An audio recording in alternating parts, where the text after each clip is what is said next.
जितना हो सकता है दुनिया कह रही है नेक अमल कर लो, कयामत बहुत नजदीक आ गई है। দাব্বাতুল আরদ, জমিন থেকে একটা অদ্ভুত প্রাণী বের হবে যে মানুষের সাথে কথাবার্তা বলবে। এটা হাদিসে আছে, কিন্তু আমরা এখন নিঃসন্দেহে 90% মানুষ বিশ্বাস করবে না, এবং যারা একটু বেশি চেতনাধারী তারা বলবে যে মোল্লা মুন্সিদের কথা শোনো, প্রাণী বলে আবার কথা বলবে।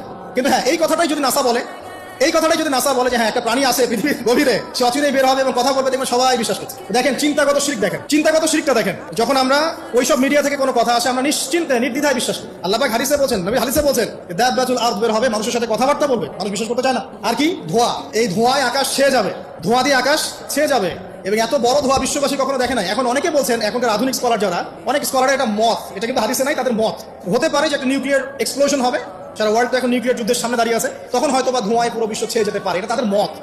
এটা হতেও পারে, নাও হতে পারে, হওয়ার সম্ভাবনা কিন্তু আছে, উড়িয়ে দেওয়া যাচ্ছে না। ঠিক আছে, চারটা, পাঁচ হচ্ছে ইয়াজুজ আর মাজুজ। এই প্রকৃতি বের হবে, এরা কিন্তু আদম সন্তান, এবং তারা পৃথিবীর পানি খেয়ে শেষ করে ফেলে দিবে, মহাসাগরের পানি খেয়ে শেষ করে ফেলে দিবে।